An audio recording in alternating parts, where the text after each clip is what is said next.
Hola, ¿cómo están? Mi nombre es Karina Fernández, soy profesora de psicología y estamos transmitiendo en vivo en el programa de Psicosalud Interactiva por AEPSI, que es la Asociación Española de Psicología Sanitaria, que agradezco por su gentileza.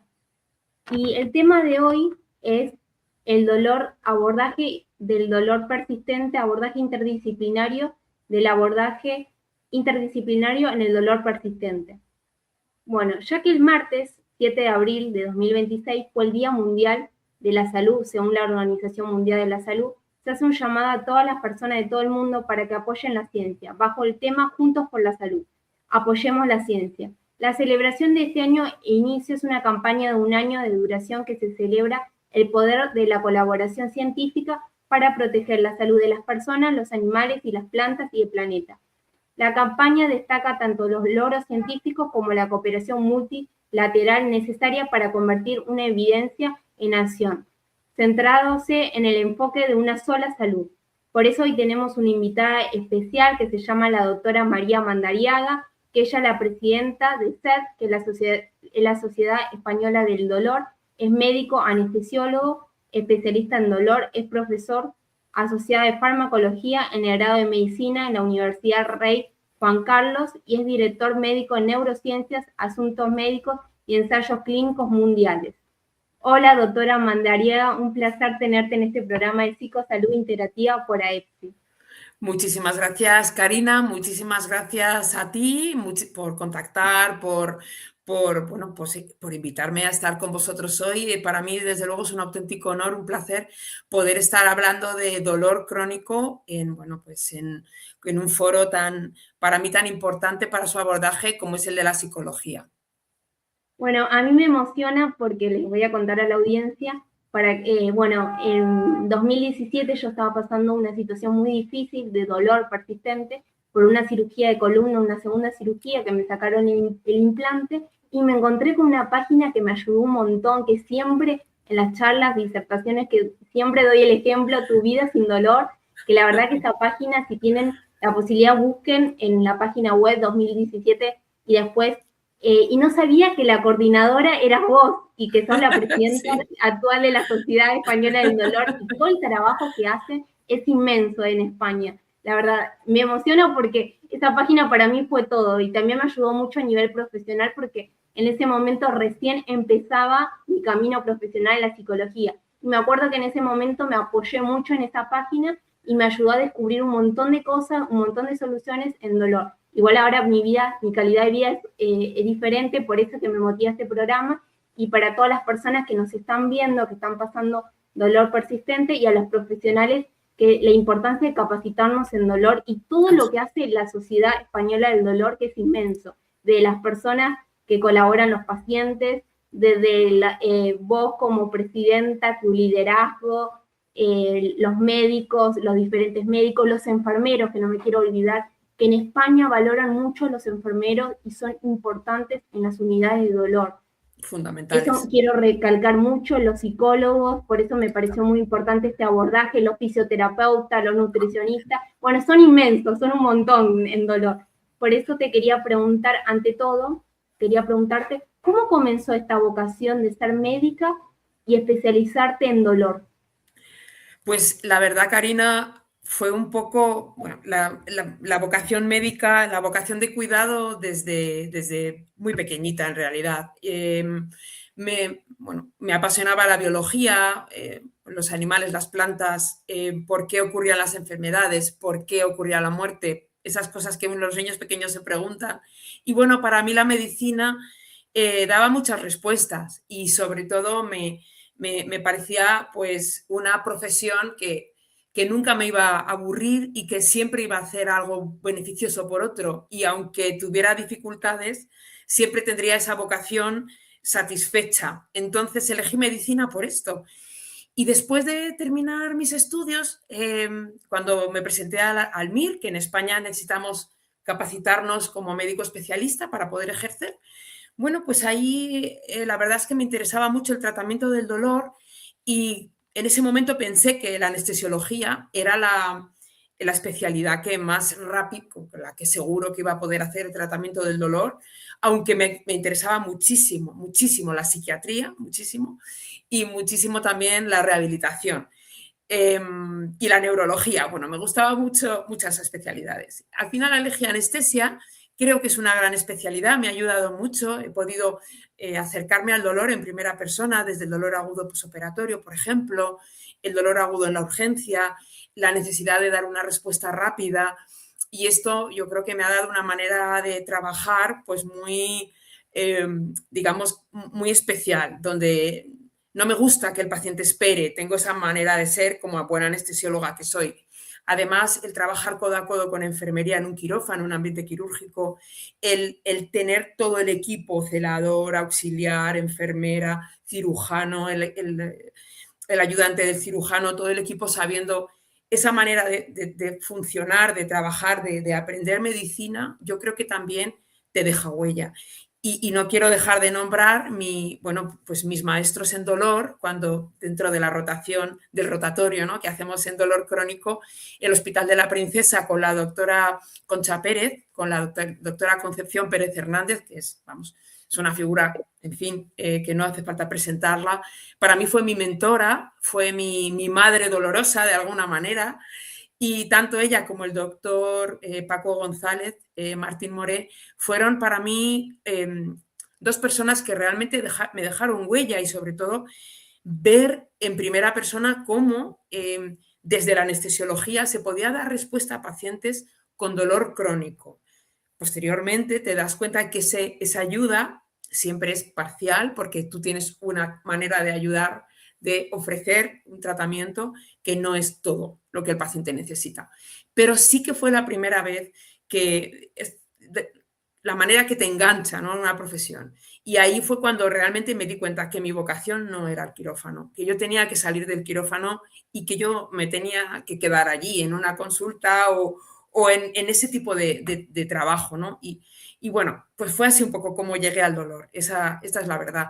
Yo creo que cada uno nadie llega al dolor de primeras, todos llegamos al dolor un poco por circunstancias personales también, por circunstancias profesionales. Tiene que haber una vocación de ayuda importante, que a veces va por lo personal, es decir, experiencias de dolor propias. A mí me operaron de pequeñita muchas veces, de las piernas, bueno, pues problemas de crecimiento, yo soy una persona muy alta, bueno, muchas cirugías. Y recuerdo perfectamente la impotencia de mi madre por la noche en el hospital, cuando no me podía dar más medicación porque la monja, porque eran hospitales que llevaban monjas como enfermeras y auxiliares, no me podía poner nada más que un poquito de Nolotil. Y lo recuerdo perfectamente porque el dolor me hacía ver alucinaciones, y recuerdo la sensación de indefensión que tiene una niña, una persona que está hospitalizada, que no entiende lo que le pasa y que tiene un dolor que nadie puede tratar más que quiero decir, que lo que se le da no es suficiente, ¿no? Y cómo el cuidador defiende el discurso del paciente con dolor. Todo aquello yo creo que de alguna manera me marcó. Yo tenía clara que en la medicina el alivio del dolor era fundamental. Para mí la anestesia fue el vehículo, el Hospital de la Princesa en Madrid fue clave, y a partir de ahí empecé, la verdad. Y después pues llegó Tu vida sin dolor, que intentó remedar la unidad del dolor, que era tan difícil de realizar dentro de mis posibilidades profesionales, porque una unidad del dolor multidisciplinar en España tenemos muy poquitas, pero en Internet era más sencillo, porque podíamos varios profesionales de distintas especialidades coincidir en hacer algo que en ese momento sabíamos que era fundamental, que era la educación del paciente, el conocimiento. Saber, un paciente que sabía más, un paciente más informado, es un paciente que tiene mejor salud, ya lo sabemos. Era una manera de hacerlo realidad, y después, además de hacer amigos, de hacer relación, de saber mucho más de cuál era tu posición en el abordaje del dolor, cuáles eran tus límites de tratamiento, por qué había cosas que no funcionaban aunque tú quisieras, y darnos cuenta un poco de la complejidad del dolor y, por supuesto, la relación con los pacientes, tan importante, y la persona que sufre el dolor, que muchas veces es la clave del misterio, ¿no?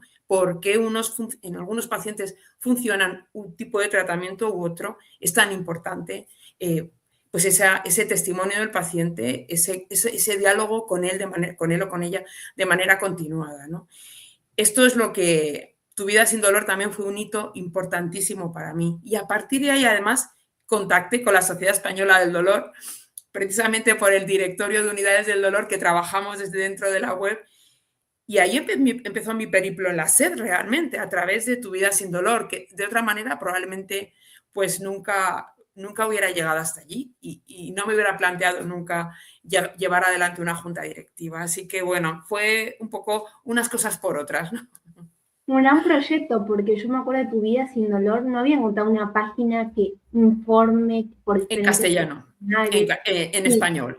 y Que encima están, testimonios, porque uno a sí, veces cuando pasa por dolor se siente incomprendido, por más que sí. es como piensa que uno solo pasa por estas situaciones. Y Claro, cuando que solo te ha pasado a ti.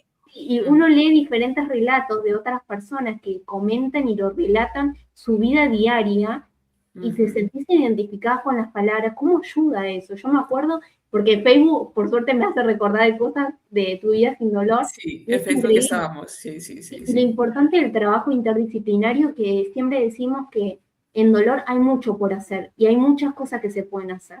Sí, Y qué totalmente. importante la educación, porque muchas veces eran problemas que no sabemos a dónde acudir, qué hacer frente al dolor.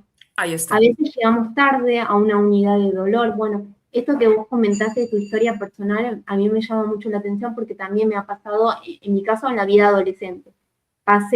También pasé un dolor que si no fuera por las enfermeras que me apoyaban en ese momento, y mi Claro. mamá, sobre todo el amor, porque había momentos que ya no sabían qué hacer, ya más dosis de morfina ya no me podían dar más, y ya me decían, hasta aquí llegó, ¿viste? Y después, bueno, darte cuenta después ya estudiando psicología y ahora cada vez estoy yendo más a diferentes congresos, ya sabiendo que hay psicoprofilaxis clínica y quirúrgica, lo importante de Justamente, la preparación psicológica, que a veces es importantísimo. tanta la demanda en un hospital, eso no sé cómo es en España, pero acá en Argentina a veces hay mucha demanda en los hospitales públicos que a veces es como que es difícil conseguir un psicólogo en un hospital. Nos pasa lo mismo aquí en España. De hecho, ahora hay un debate, tenemos un debate muy candente entre bueno, hasta ahora la posibilidad de realizar práctica clínica, bueno, pues la vía era a partir de la psicología, llegar al examen de psicólogo interno residente, hacer una residencia de unos 4 años, creo que son, y a partir de ahí ya eras pues, psicólogo, bueno, psicólogo para tratamiento sanitario, digamos, que puedes realizar bueno, pues abordaje en la salud. También tenemos la figura del psicólogo general sanitario, que realmente realiza también intervención en salud, pero dentro de la medicina privada, no en la medicina pública. Y en la medicina pública ahora tenemos un problema de falta de profesionales muy importante. Y claro, hay que reevaluar un poco nuestro sistema de acceso de los psicólogos al sistema de salud, tanto público como privado, porque tenemos una carencia muy importante de estos profesionales y es un factor de verdad limitante para el abordaje del dolor crónico, que necesitamos un apoyo de salud mental desde el diagnóstico y a lo largo de todo el proceso de tratamiento del paciente. Sí, es muy importante. Acá en Argentina lo que se hace es que los psicólogos especialistas en psicoprofilaxis quirúrgica lo que hacen es que capacitan a los enfermeros, a los anestesiólogos, a todo el equipo médico, por Qué tanta bueno, demanda que tiene, y se hace una preparación de un video didáctico, porque a veces claro, no pueden llegar a tantos pacientes que se operan en un hospital de alta complejidad. claro, Eso ya he entrevistado a una profesional en este programa de psicosalud integrativa el año pasado que están trabajando en ese ámbito y cada vez se está haciendo más jornadas de psicoprofilaxis clínica y quirúrgica y también se está cuestionando mucho este tema también en los congresos, también la importancia de la preparación psicológica frente y el acompañamiento, también posoperatorio, porque después el dolor, totalmente. cómo acompañar. Y si hablamos de dolor persistente, en realidad lo que se dice dolor crónico, pero que hay que tener mucho cuidado con la comunicación, que ahora se habla del dolor persistente, también es importante también el abordaje interdisciplinario. Acá en Argentina, en pandemia, yo descubrí un equipo de dolor muy importante que trabajan de manera interdisciplinaria el médico especialista en dolor junto con un psicólogo. Entonces es importante la comunicación y la alianza terapéutica. Y ahí fue que Totalmente. descubrí un montón de cosas que me ayudó bastante a superar el dolor y darme cuenta de muchas cosas que se puede hacer. Y también las Claro. capacitaciones, que es importante, y todo lo que ustedes también hacen, porque el año pasado, en el Día Mundial del Dolor, me acuerdo que hicieron un video muy didáctico por canal de YouTube, que es Tu dolor importa. Justamente. Es nuestra iniciativa que hacemos con pacientes, para pacientes, y cada año tratamos temas diferentes, pero siempre desde, es decir, trabajamos en equipo con los promotores dentro de la organización de la SED, pero vaya, el contenido, el cómo, quién lo da, y lo deciden los pacientes. Son pacientes, la mayoría de ellos los conocemos a través del curso experto de la Universidad Rey Juan Carlos, que son ya amigos de mucho tiempo, aparte que han sido pacientes también seguidores de Tu dolor importa, de Tu vida sin dolor, y tenemos, digamos, una comunidad de pacientes muy activa en España. Es verdad que no tienen una asociación que probablemente les daría una fuerza mayor, es decir, en España cuesta encontrar asociaciones de pacientes relacionadas con el dolor. Las tenemos para cefalea y migraña, AEMICE, las tenemos también para dolor, digamos, reumatológico, LIRE, la Liga Española de Enfermedades Reumáticas, y tenemos como segmentados por patología de fibromialgia, dolor pélvico, están bien asociadas, pero no tenemos una gran asociación de pacientes con dolor crónico que tendría, creo yo, muchísima más fuerza. Las tenemos así separadas, pero bueno, así es como trabajamos. Sí, no, los grupos de apoyo ayudan un montón. Bueno, en mi caso yo tengo un grupo de escoliosis que Ah, qué acompaña bueno. a nivel, y en España me habla mucha gente con dolor justamente, persistente también. Así que si Haría nos falta. están mirando, es importante Haría estar viendo falta. esta entrevista Sí, porque están sí. pasando dolor por un postoperatorio de columna. Dios Yo mío. en mi caso me dedico a escoliosis y tengo varios grupos que manejo en diferentes países. Y siempre brindamos este tipo de entrevistas para que las personas se sientan informadas y saber qué profesional deben acudir. Porque también hay que tener mucho cuidado, que hay mucha mala información acerca del dolor también. Y Sí. acuden a tratamientos mágicos y no hay magia en el dolor, o sea, No, es claro que no hay un magia, por supuesto proceso. que no. Hombre, desde la Sociedad Española del Dolor, siempre, a ver, de alguna manera tratamos de informar que el profesional tiene que tener una capacitación y una cualificación.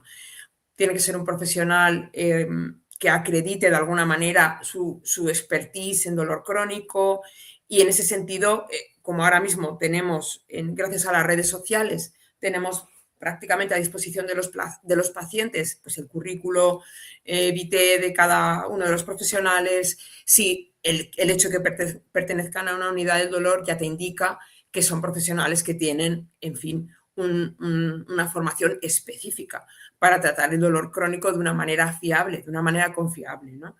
Y efectivamente estamos tratando desde la Sociedad Española del Dolor también reactivar el programa de acreditación de las unidades del dolor, que es algo que cada pocos años va modificándose esos criterios, porque claro, la asistencia sanitaria cambia enormemente a lo largo del tiempo. Y bueno, pues pretendemos ponerlo en marcha a finales del 2026 y estamos ya en ello, vaya.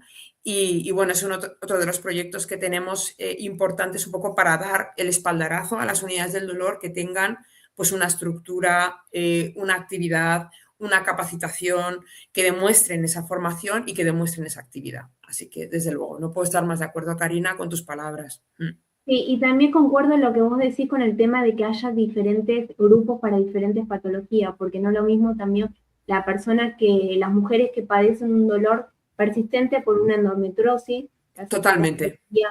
Mundial, que ustedes también publicaron algo por Instagram Efectivamente. en la sociedad, después la fibromialgia, que hay una fundación que es Afibrón de España que trabaja Efectivamente. muy bien, y Uh-huh. después, bueno, diferentes dolores de otras personas, de otras patologías, hay muchas. No, no, absolutamente. El dolor, por desgracia, es ubicuo y tenemos dolores de todo tipo y condición. Lo importante es poder, como cuando tienes la mala suerte de padecerlo, saber qué es lo que tienes que hacer a quién tienes que acudir, dónde puedes encontrar información, terapias que pueden ofrecerte, dónde puedes encontrar esas terapias, si están indicadas en tu caso o no. Esto es vital para un paciente que tiene dolor crónico en cualquier momento de su evolución. Y bueno, no es nada fácil, porque cada cuadro de dolor, luego es tan difícil tener un diagnóstico específico de qué es lo que te está pasando. Hay tanta variabilidad. Todavía, al menos en España y en Europa, no está implantado el CIE-11. Estamos trabajando desde la SED también junto con el Ministerio de Sanidad, también para su implantación en España, trabajando, presionando, haciendo advocacy, sobre todo en el Ministerio de Sanidad, pero también con las comunidades autónomas, un poco para fomentar. Necesitamos diagnósticos para que el paciente tenga al menos una identidad como paciente. ¿Qué es lo que me pasa? El dolor no es algo, por desgracia, visible muchas veces. Y no todo el mundo lleva escayola o lleva pues, un corsé o lleva una muleta o una silla de ruedas y tienen dolor persistente y refractario. Todo esto hay que valorarlo y el paciente con su diagnóstico tiene derecho a un tratamiento y a un trato y a una valoración profesional y a una reinserción social. Es que estamos hablando de un problema enorme, trasciende la asistencia sanitaria, es profundamente social. Y bueno, en la SED tenemos tantos frentes y político, absolutamente. La sanidad también, bueno, absolutamente. hace poco pasó un caso que también fue la eutanasia, bueno, muchas cosas. Sí, ese debate ahora en España lo tenemos abierto por la mitad, justamente, a propósito de este desgraciado caso, efectivamente. Sí. Y tener en cuenta que la importancia de la salud mental, que estén capacitados en dolor, que trabajen en equipo, bueno, las unidades de dolor que trabajan muy bien. Hay muchas cosas para tener en cuenta. Bueno, hace poco como fue el marco del Día Mundial de la Salud y su llamada a apoyar la ciencia y la colaboración, ¿cómo contribuye el abordaje interdisciplinario del dolor persistente a una atención integral y basada en evidencia? Es fundamental. Contribuye a la salud. Muchas veces la salud no puede recuperarse al 100% cuando el paciente ya está sumido en una condición que genera dolor crónico persistente. Sabemos que el dolor persistente es en sí mismo una enfermedad.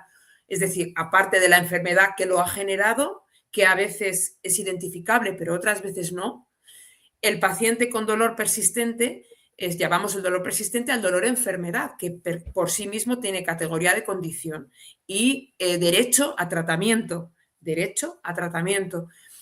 Desde luego, en el Día Mundial de la Salud, qué mejor manera celebrar la salud de los pacientes que la han perdido de una manera tan clara, mantengan de alguna manera una adaptación a una nueva vida que sea satisfactoria, es decir, que no lo pierdan todo, que la condición que genera dolor no les borre absolutamente lo que eran de lo que son ahora, que de alguna manera las unidades del dolor y en general el tratamiento del dolor sea capaz de apoyar a esos pacientes, acompañarlos, tratarlos, tratar la reagudización, hacer ese seguimiento farmacológico, fisioterápico, psicológico tan importante a lo largo del tiempo, para si no recuperas la salud, al menos que la salud que te queda te permita hacer una vida que tenga para ti significado y dignidad. Esto para nosotros es fundamental como Sociedad Española del Dolor, porque además somos muy distintos dentro de la sociedad. Somos profundamente multidisciplinares, aunque es verdad que tenemos una mayoría de facultativos, de médicos en la sociedad. Cada vez tenemos más profesionales del área de psicología, de enfermería y de fisioterapia más recientemente, lo que estamos muy, muy orgullosos y muy felices de tenerlos dentro de nuestras filas. Quiero decir que es un trabajo complicado, pero no imposible, donde el orden, la capacitación, el orden sanitario, la capacitación individual, la formación de los profesionales sanitarios que ven dolor, que tratan dolor, que investigan dolor, es tan fundamental. Es decir, nosotros tenemos una tarea, yo diría que inacabable, ¿no? Como Sociedad Española del Dolor, pero estamos encantados de poder contribuir todo lo que podamos a esa mejora. Sí, yo los admiro mucho porque me encanta todo lo que hacen los webinars, la capacitación constante, son muy abiertos, la humildad, que eso es importante entre profesionales. Sí. Que, por ejemplo, acá en Argentina no se trabaja mucho con los enfermeros, en sentido del dolor o de los congresos. El año pasado fui a un congreso de salud mental donde me pareció muy interesante que están empezando a sumar enfermeros en las disertaciones, porque de Claro, ellos no, por un montón, supuesto. es una base que nos acompañan. En España, dentro de las unidades del dolor, enfermería es clave. Enfermería, desde la valoración inicial del paciente, desde su diagnóstico, el tratamiento de tener opción intervencionista. Si no es intervencionista, el abordaje, digamos, de psicoterapia en grupo, la enfermería de salud mental, que a veces es enfermería de unidad del dolor, que también aplica para el trabajo con estos pacientes, fisioterapeuta de salud mental. Tenemos también esta superespecialización en España que están íntimamente relacionados con estos pacientes y que tienen además una formación, la verdad, pues muy importante. Y recientemente, hace menos de un año, tuve la ocasión de estar con ellos también para unas jornadas. Y quiero decir que nosotros somos conscientes de que el poder del grupo profesional es mucho mayor. Si nos empecinamos en, desde nuestra propia especialidad, eliminar el dolor, vamos a fracasar. Pero si lo hacemos de manera coordinada en equipo, va a ser mucho más sencillo que el paciente se beneficie. Se va a beneficiar seguro, seguro, mucho más. ¿Es complejo? Es complejo. ¿Es caro? Yo no diría que es tan caro. Yo creo que lo que hay que hacer es coordinar los profesionales que ya estamos y formar a los profesionales que quieren participar de este tipo de abordaje. Y luego también hay una cosa fundamental que es sensibilizar a la sociedad, porque si las personas civiles no saben que esto es importante, es imposible que la política cambie, y la política tiene que cambiar, tiene que mejorar para cambiar. Sí, mejorar, no solo cambiar, mejorar para que esto no se pierda, para que haya un interés real en la política sanitaria que aplica a lo público y a lo privado, al menos en Europa y en España concretamente. Aplica a los dos, de la necesidad, de la importancia de este tratamiento multidisciplinar. Sí, es muy importante. Y justamente hace poco en AEPSI, que es la Asociación Española de Psicología Sanitaria, bueno, hicieron un congreso tanto en presencial en Valencia y virtual, que me pareció muy excelente, están en la página web que lo puedan buscar, y invitaron a diferentes profesionales y hablaron también del dolor de cuidados paliativos en lo que es un proceso oncológico, que también es muy importante. Absolutamente, absolutamente. Y ahí las unidades del dolor, dentro, como aliado de los cuidados paliativos, creo que las unidades del dolor tienen mucho que decir en el cuidado del paciente oncológico, digamos, de los últimos días, o del cuidado del paciente oncológico avanzado, ¿no? Por decirlo así. Las unidades del dolor pueden ofrecer terapias y tratamientos que ayuden a que el paciente tenga una mayor autonomía dentro de la gravedad de sus síntomas y una mayor calidad de vida, precisamente cuando ya en teoría no se puede hacer mucho por la curación, ¿no? Precisamente porque el dolor, desde las unidades del dolor, tratamos el síntoma, tratamos de apoyar el síntoma, mejorar no solamente el síntoma de dolor, sino esa calidad de vida perdida, ¿no?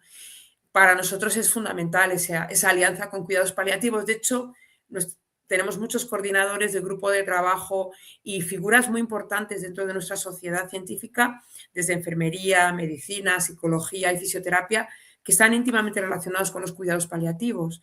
Por eso para nosotros son como un poco las sociedades españolas de cuidados paliativos, que tenemos una muy, muy importante, que es SECPAL. Tenemos una relación de amistad con ellos y de enorme colaboración, porque realmente tenemos un trabajo bastante parecido, dentro de cada uno un poco sus diferencias, ¿no? Y contamos con ellos y ellos cuentan con nosotros de manera habitual. Sí. Bueno, te quería preguntar, usted ha afirmado en uno de sus artículos que había leído, que ha escrito, si no se fortalece la atención primaria, el dolor va a estar mal tratado siempre. ¿Qué cambio considera necesario para lograr una atención más temprana, humana y coordinada en las personas con dolor persistente? De acuerdo, pues mira, Para los que no lo sepan, porque no todos los que nos están escuchando pertenecen a España, ¿no? Son profesionales españoles. En España la atención sanitaria pública se basa, el pilar fundamental es la presencia de la atención primaria. El médico de familia, el médico de atención primaria, es el que se encarga del seguimiento del paciente, del diagnóstico, de la valoración inicial del paciente desde que pasa la edad pediátrica, digamos, hasta su fallecimiento, toda la vida del paciente, de él y de su familia, de él o ella y de su familia. La atención primaria para España es el pilar fundamental del tratamiento del paciente en general y, por supuesto, el paciente que tiene dolor, que sabemos que tiene una enorme prevalencia en España. Estamos hablando pues, casi de un 26% de la población española que refiere dolor crónico, muy recientemente en el estudio del barómetro del dolor. Como digo, atención primaria es el pilar fundamental de ese seguimiento y tratamiento. Una atención primaria que está capacitada con recursos de calidad asistencial, el tiempo para valorar al paciente de manera correcta, adecuada y completa. El poder tener recursos más allá de lo farmacológico, la potenciación de la psicología en atención primaria, la potenciación de la fisioterapia en atención primaria, la potenciación de la oportunidad de peticiones de pruebas complementarias desde atención primaria y, por supuesto, la calidad asistencial de atención primaria mejorada son asignaturas pendientes y pese a todo, pese a no tenerlo al 100% perfecto en nuestro país, sigue siendo la atención primaria el pilar fundamental del paciente.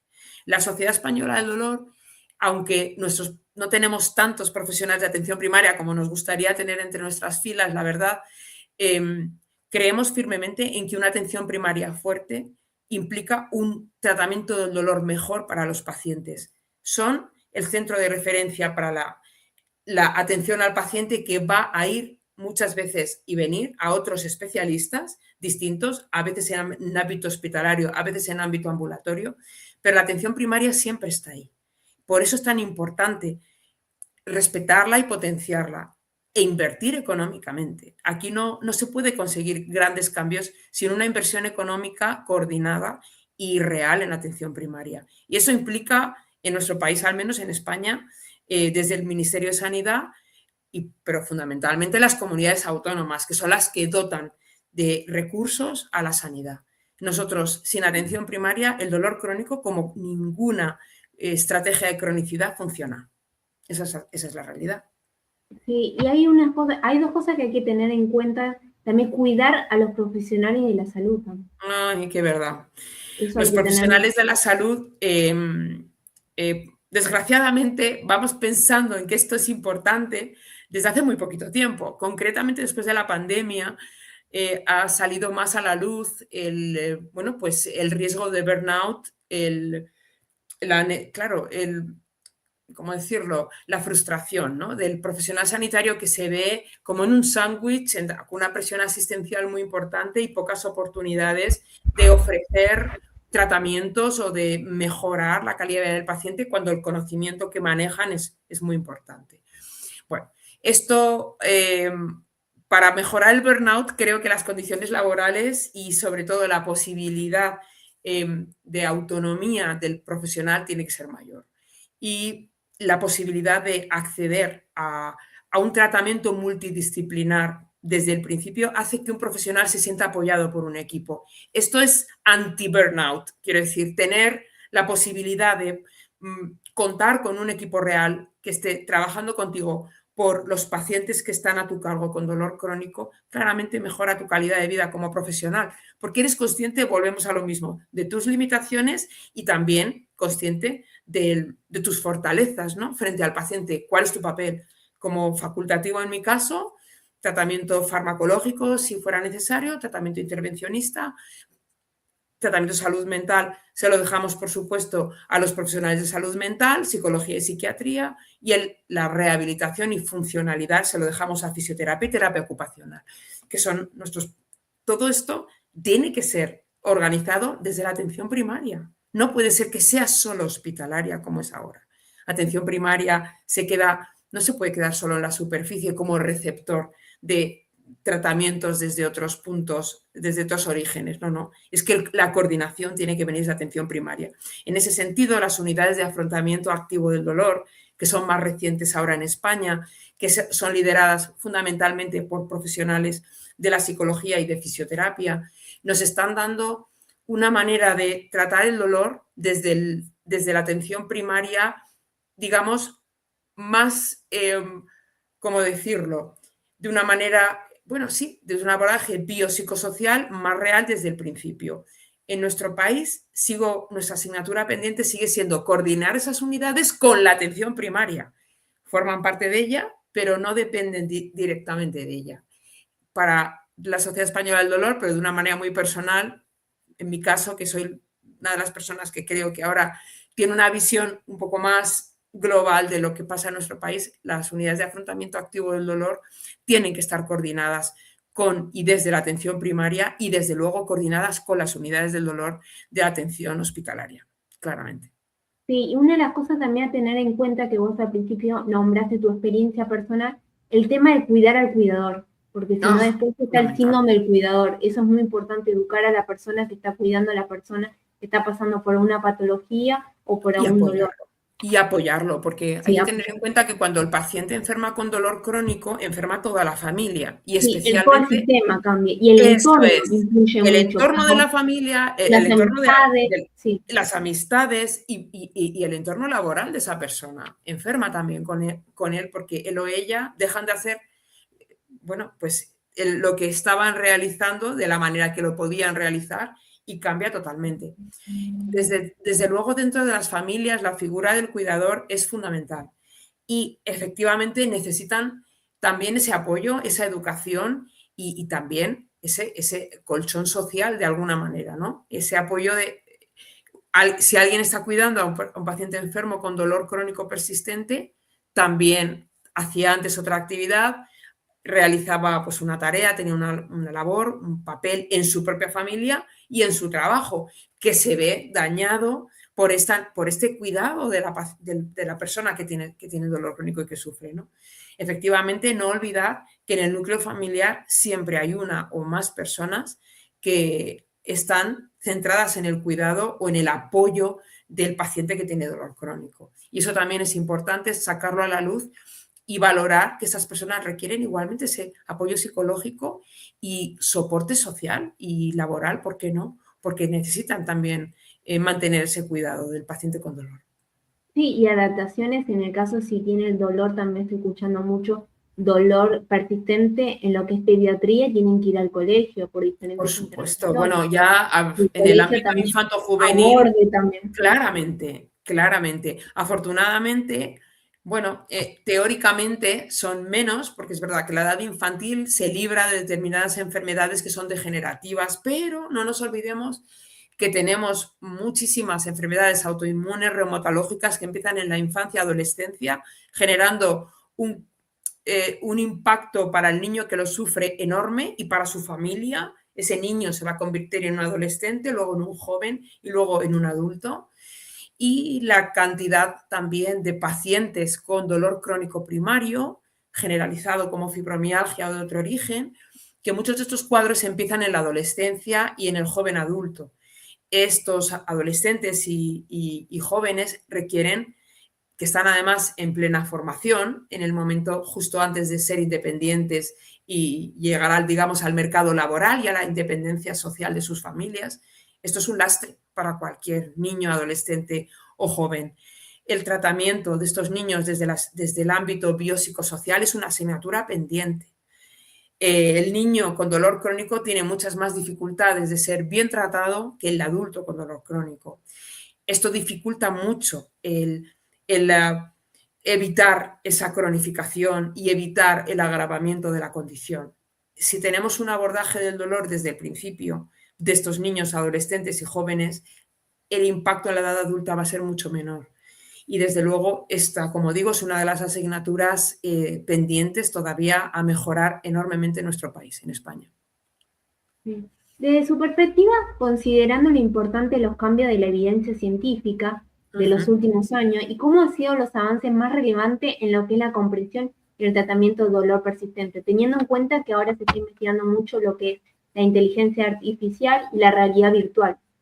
Sí, la verdad es que en este sentido A ver, los avances más importantes, bueno, han sido muchos en dolor, pero probablemente la consideración, el conocimiento del dolor crónico como enfermedad, la implicación del componente emocional del dolor como parte fundamental del dolor crónico, la neuroinflamación y los marcadores de neuroinflamación que han sido que nos están marcando un antes y un después con las células gliales, con el TSPO, estos marcadores que nos ayudan a ver en los estudios de resonancia magnética funcional, en los estudios de PET-TAC, cómo esta activación neuroglial inflamatoria tiene patrones diferentes según el tipo de patología crónica. Hablo de diagnóstico.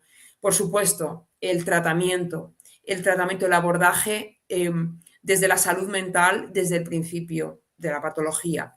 Las novedades terapéuticas en cuanto a neuromodulación a nivel cerebral también, a nivel invasivo y no invasivo, desde la estimulación magnética transcraneal a las estimulaciones cerebrales profundas, la cirugía del dolor, del sufrimiento del dolor, y mucho más, de una manera mucho más amplia, como herramienta potentísima para el manejo del dolor desde el inicio, viene la realidad virtual, la realidad aumentada.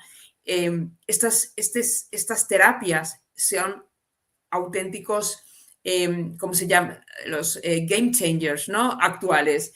Cómo son capaces de mejorar la calidad de vida desde la funcionalidad del paciente, evitando la medicación, mejorando la reincorporación social de los pacientes. Además, dentro de la Sociedad Española del Dolor, nuestro grupo de trabajo de inteligencia artificial y bueno, digamos, lo que llamamos tecnología digital para dolor, bueno, pues son exponentes claros desde la atención primaria. Estoy mencionando uno de nuestros investigadores, digamos, más punteros, como incluso desde la atención primaria esa intervención con realidad virtual y aumentada es capaz de mejorar la calidad de vida en cuadros tan complejos como es la fibromialgia, como el dolor crónico primario. Cómo son capaces de mejorar, de otro punto de vista, también la funcionalidad del paciente desde la gamificación, la posibilidad de mejorar la recuperación funcional, la rehabilitación de un paciente utilizando estas herramientas. En fin, es un espectro amplísimo. Ni siquiera entro a valorar la monitorización sanitaria que supone para el dolor el tener aplicaciones, el tener la centralización de datos de paciente en tiempo real, la posibilidad de contacto con el equipo sanitario a distancia, que eso nos facilita de una manera muy importante nuestra labor. Pero efectivamente, no sé por dónde empezar, Karina. Cuando vi el epígrafe de preguntas, porque dije, madre mucho. mía, También está la madre mía. medicina interactiva, que me encanta. Hace poco hice un Absolutamente. tratado de España de dolor, de estrés, quedé fascinada de España, todo lo que es medicina interactiva, los suplementos, la nutrición, los diferentes profesionales, la los traumas que nutrición. puede generar por un dolor no Totalmente. resuelto. Hay Eso tantas es. cosas que uno va descubriendo, tantas Absolutamente. terapias, la epigenética, lo transgeneracional, bueno, los hábitos, la hora de sueño, hay muchas cosas el ambiente, porque no es lo mismo Latinoamérica, en España, en qué país uno vive, la cultura, cómo vive, Totalmente. se tienen en cuenta muchas variables. También la medicina regenerativa, que eso es algo que me sorprende mucho, que hacen diferentes profesionales.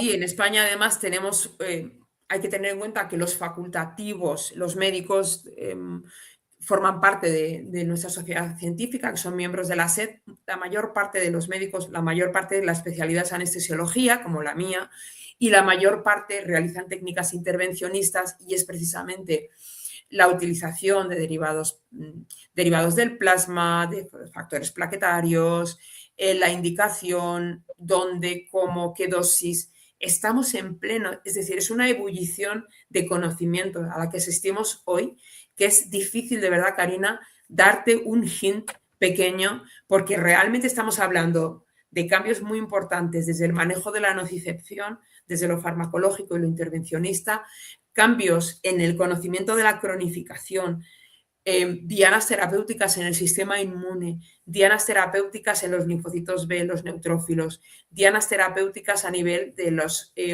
receptores opioides, los sigma-2. Estamos asistiendo a un cambio tan importante, todavía yo creo que nos faltan, a nivel de ensayos clínicos todavía estamos, excepto los bloqueantes de los canales de sodio, que son los más recientes, con la bueno, con los bloqueantes de los canales de sodio 1.7, realmente estamos asistiendo a cambios muy importantes en lo que es el bloqueo de la nocicepción. Pero sabemos que el dolor crónico es mucho más que eso. Nos ayuda probablemente la sucetirigina, que ya lo he dicho bien, nos ayuda para una parte de la cronificación del dolor, pero no para toda. Y sabemos que esas diferencias, por ejemplo, de género, diferencias de sexo, hacen que la cronificación del dolor sea diferente. Lo importante que es para evitar esa cronificación la intervención psicológica, por ejemplo, que comentabas antes, preoperatoria, en el caso de tener claro cuál va a ser la situación que al paciente le puede generar una cronificación del dolor, como es una cirugía. Pero como digo, es que son tantas las vías de investigación apasionantes a las que asistimos hoy, que es difícil dar una imagen global solamente en estos minutos, ¿no?, de charla.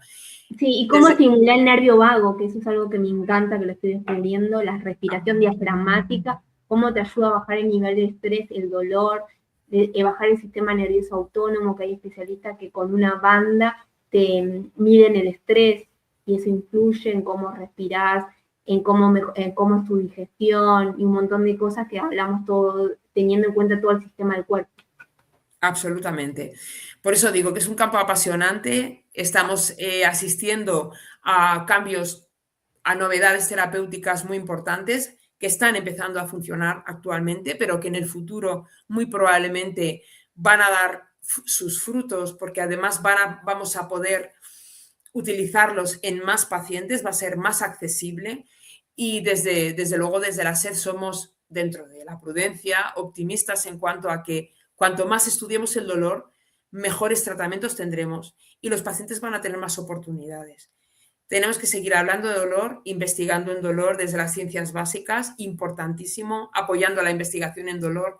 Nuestra sociedad científica no es enorme, pero es muy activa. Apoyamos enormemente la investigación, la presentación de tesis doctorales en dolor, los mejores artículos en dolor.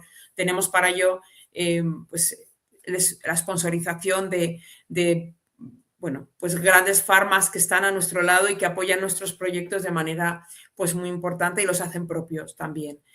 Y bueno, estamos contentos, mucho que mejorar todavía, mucho más que hacer, pero estamos en el camino. Pero es inmenso todo lo que hacen. Sí, es inmenso y es verdad, se está cambiando un montón. Ya sé que en España hay un suplemento que se llama Cerodol, de una médica que ya tiene una evidencia científica que ayuda en el tema del dolor persistente, en algunos casos, en algunas patologías. Claro. Y así cada vez hay más cosas que se están investigando, pero hay muchas cosas, obviamente que siempre decimos esto con mucho cuidado, siempre es un complemento y siempre consulten con los profesionales calificados. Absolutamente. De manera esto siempre hay que consultarlo con el profesional que lleve. Sí, justamente. Sí, siempre el trabajo interdisciplinario, todo es un complemento.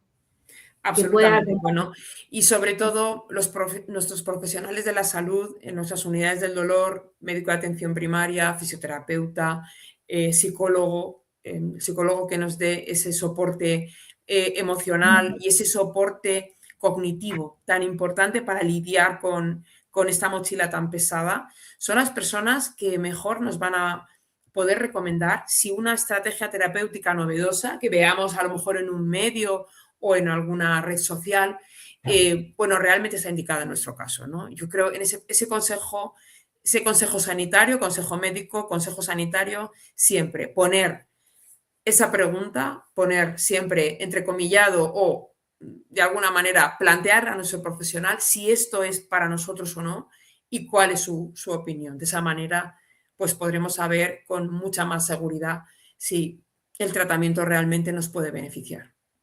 Sí, te quería preguntar, ¿qué tema o innovaciones consideran que marcan el futuro, ya que se viene el próximo 22 Congreso de la Sociedad Española del Dolor de SED, que se va a celebrar en Vitoria-Gasteiz los días 27, 28 y 29 de mayo de 2026?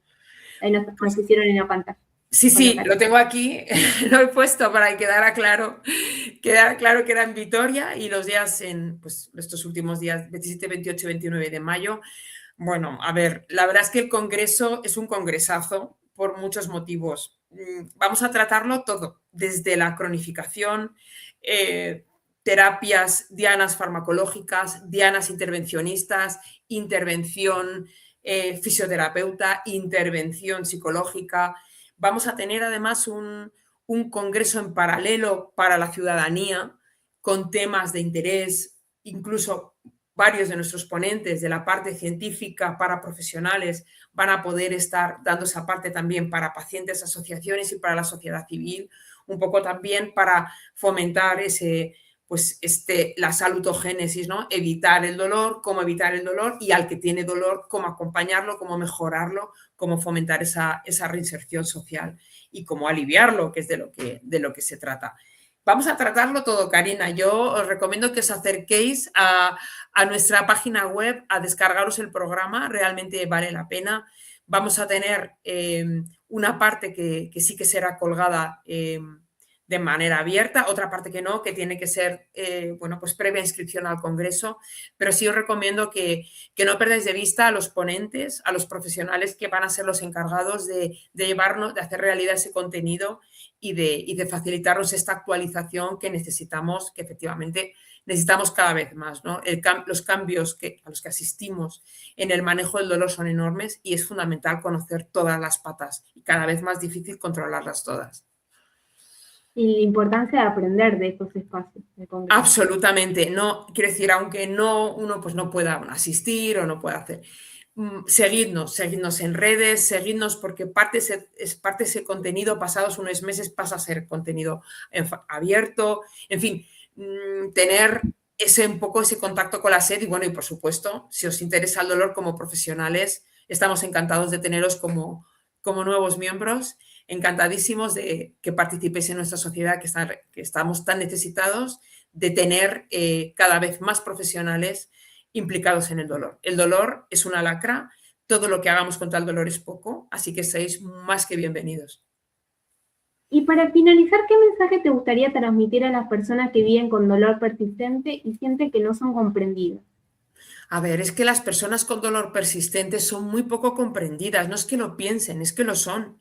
Eh, Estuve precisamente ayer en el hospital, en el hospital de Valladolid, en la unidad del dolor de Valladolid, que es multidisciplinar. Estuve precisamente justo con los grupos de terapia de grupo para pacientes con dolor crónico primario y dolor refractario complejo. Y justamente ellos, como participé en la sesión, me hacían muchos de ellos esta misma pregunta, ¿no? ¿Cómo es posible que la sociedad todavía siga poniendo en duda que ellos o ellas tienen un proceso doloroso y cómo mejorar esto? A ver, yo creo que hay algo, la empatía se puede trabajar con información y con formación. Si tratamos, igual que las nuevas generaciones, esto lo tienen clarísimo, el respeto ante la salud del otro y ante el discurso del otro, si el otro dice que tiene dolor, tiene dolor. Esta manera de que las personas sepan, otras personas sin dolor sepan que cuando un paciente tiene dolor, lo que es el dolor crónico primario, los cambios que suponen a nivel cerebral, a nivel emocional, a nivel físico. El respeto nace del conocimiento y ese conocimiento, esa responsabilidad de dar a conocer estas patologías, la tenemos los profesionales de la salud y la tenemos los investigadores y las sociedades científicas. Por eso es tan importante al paciente que tiene dolor y que nota esa incomprensión, insistirle en que utilice los materiales de la SED, que utilice todo lo que tenga a su disposición. Tenemos muchísimo material publicado para, de alguna manera, educar a su entorno. Nosotros podemos hacerlo, pero es la persona la que tiene que, sin enfadarse, dar a conocer a su entorno cuál es su problema. Que no, el dolor, aunque tiene evidentemente una repercusión en la salud mental, no es solamente salud mental, es dolor. Es decir, hay que ver, no es lo mismo tener un cuadro de ansiedad y depresión solo o un dolor crónico que te genera ansiedad y depresión, mucho más además complejo de tratar, precisamente por la persistencia del dolor.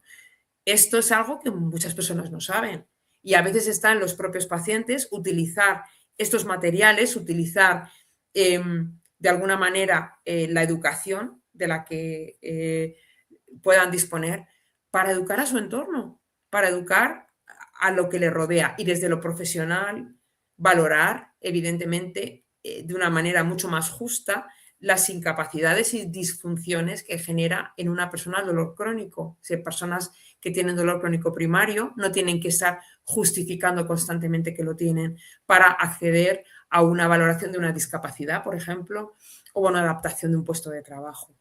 Cuando la sociedad, de alguna manera, se abre de una manera más amable a la persona con una discapacidad, la discapacidad funcional de la sociedad y de esa persona es mucho menor, porque la persona intenta también volver a lo que era de alguna manera, en lo posible, es decir, volver a la sociedad.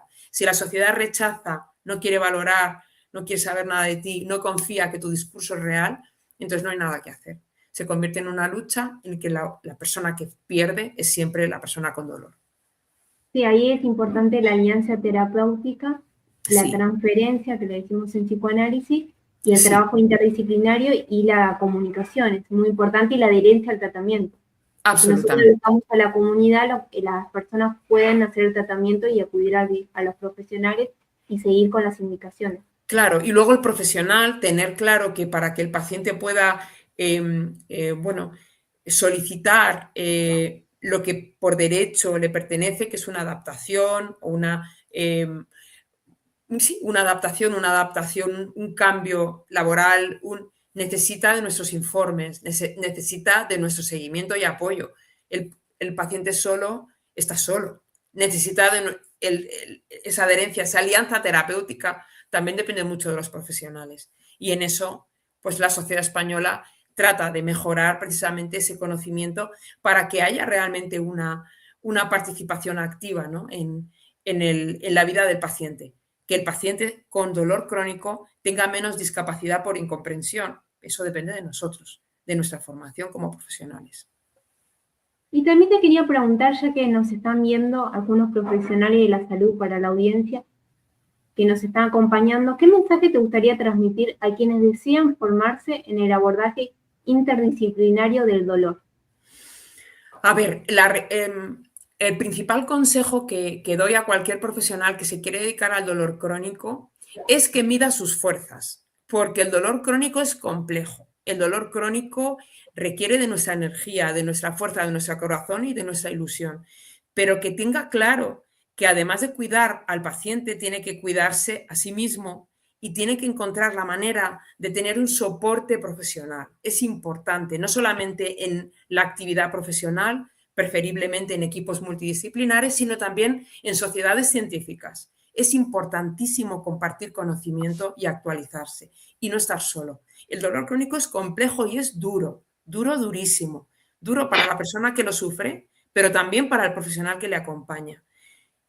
Conocer cuáles son tus limitaciones mejora mucho tu expectativa y mejora mucho la expectativa que le transmites al paciente. Es importante conocer cuál es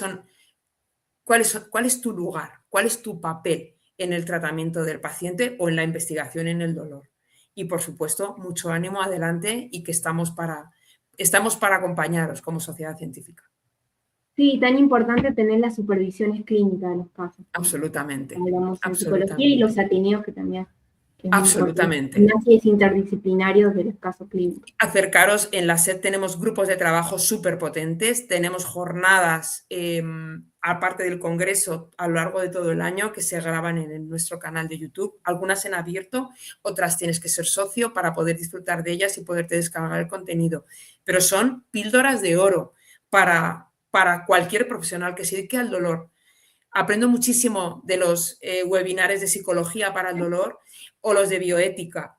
Me aportan, aunque yo sea anestesióloga, porque me hacen ver cuáles son las patas del dolor que tengo que conocer mejor y qué puedo pedir a mis compañeros de equipo para mejorar el abordaje del dolor. Por supuesto, los webinares de mi especialidad también, por supuesto que sí, intervencionismo, tratamiento farmacológico, ¿por qué no? Acompañamiento, ¿por qué no? De alguna manera el apoyo a esa psicoterapia que empezáis vosotros, cómo nosotros apoyarla de otra manera desde nuestra perspectiva facultativa. Todos tenemos papel.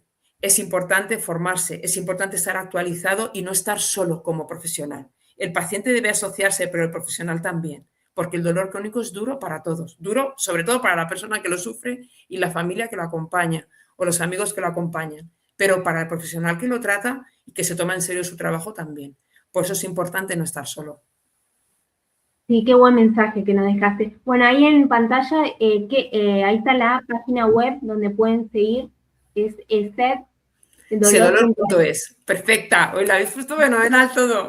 Muchas Bueno, gracias. muchas gracias, doctora Mandaría, No, por de verdad, Karina, gracias. tu conocimiento, tu tiempo, que valioso. Sé que andan a full con el congreso, Estoy con un montón de encantada. actividades con la SED, así que te agradezco de todo corazón. Estoy encantadísima. Gracias por invitarnos, gracias. Y de verdad, no perdáis la esperanza, porque sois la esperanza de las personas a las que tratáis con dolor. O sea, si nosotros no podemos perder la esperanza porque vamos de la mano de un paciente que confía en nosotros. Estamos aquí para ayudaros y lo que necesitéis, ya sabéis. Sí, acá el presidente de AEPSI nos manda un comentario, tema súper interesante, enhorabuena, gracias por compartir estos Oh, temas. qué También cielo. agradezco a AEPSI, que gracias a esto Muchísimas podemos tener gracias, este de tipo de verdad. programas. Muchísimas Así que gracias. sí, te mando un abrazo fuerte desde acá de Argentina, un abrazo. Un abrazo, gracias Karina, gracias a todos. Hasta luego, adiós, Chao. adiós, chao.